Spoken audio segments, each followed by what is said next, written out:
Welcome to the GoToTraining Attendee Quick Start. This video will demonstrate how to join a GoToTraining session and the in-session controls used when in a training.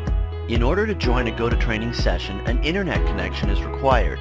We recommend joining via a high-speed wired connection as opposed to Wi-Fi. To utilize Voice over IP, or VoIP, the computer must have a microphone and speakers. We recommend using a USB headset if you are to connect via VoIP as a best practice. You may also connect to the training's audio via telephone. The training organizer will have sent an invitation containing a URL link from which an attendee can join the training directly. Also included is the audio information and the training ID. Click on the link to join the session. Another way to join is to navigate to GoToTraining.com and click on Join a Training. Enter the training ID in the field and click Continue. You will be asked to enter your first and last name and your email address, and you can join the training. If you've joined a GoToTraining session a few minutes before the organizer, you will be presented with the Waiting for Organizer screen. Once the organizer arrives, that screen will disappear and the event will begin. Once in the GoToTraining session, make sure the audio is set up properly. Under Audio, if there is a plus sign on the left-hand side, click on it to open the panel. For those dialing in by telephone, be sure to have Use Telephone selected. Please note that when using the telephone option, normal long-distance rates will apply. When possible, encourage your staff and attendees to use their mic and speakers, as VoIP is free of charges. Please note that when using the telephone, it's very important to enter your PIN number. If you see a gray icon to the left of your attendee name, that means you did not enter your audio PIN, and you'll not be able to be muted. The audio information will appear in the audio pane if the telephone is selected. You may switch between the two audio options at any time during the training. If you are experiencing any problems with your VoIP line, you may switch to Use Telephone or vice versa. A green microphone icon means that the attendee called in using their mic and speakers or a headset. A green telephone icon means that they called in using the telephone. Attendees are able to mute themselves by clicking the audio icon to the left of their name. The organizer may also choose to mute all attendees at any time. When the organizer of the training clicks on the play button, the audience will see the organizer's screen. When the pause button is clicked, the audience will see the last frame of the organizer's screen before the pause. If the organizer clicks the stop button, the audience will be sent back to the waiting room.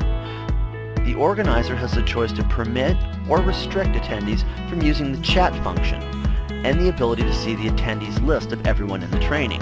If chatting is allowed by the organizer, attendees have the ability to chat with the entire audience or send a private chat message to an individual. Simply type in your chat message here and choose who you'd like to send it to, the entire audience or a specific attendee.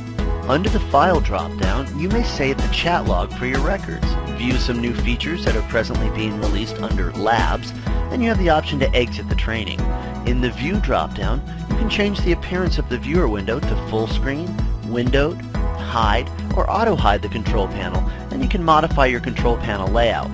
The Help menu leads to support materials, a feedback option, and information about that version of GoToTraining. The globe icon allows you to change the language of your GoToTraining control panel.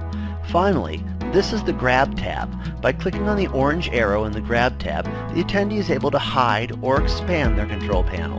The Grab tab also has some shortcuts on it that make attending a training even easier. These include the ability to mute and unmute yourself, the ability to go to full screen mode and back, and the ability to raise your hand. If you click to raise your hand, the organizer will see this and can pause their training to answer your question if they'd like. All of these items in the Grab tab are duplicates of options in other places on the control panel. GoToTraining allows the organizer to interact with attendees in very unique ways. Here's a look at the ways organizers may choose to provide content to attendees. Organizers may give attendees access to materials such as PDFs, PowerPoints, Word documents, or spreadsheets. Attendees may be required to take a pre-test, a post-test, or an evaluation, or answer polling questions. All of this data, in addition to any Q&A or chat, is collected by GoToTraining for the organizer's use. The organizer will begin the training with the majority of the controls, but may choose to share or pass over privileges to an attendee. Any attendee can be made presenter if the organizer or a presenter has to leave the training. Instead of ending the training for all, the role of organizer can be given to an attendee to continue the work. To clarify, when an attendee is promoted to the role of organizer, their control panel will then have additional controls. Thank you for viewing this GoToTraining Attendee Quick Start video, and best of luck with all your GoToTraining events.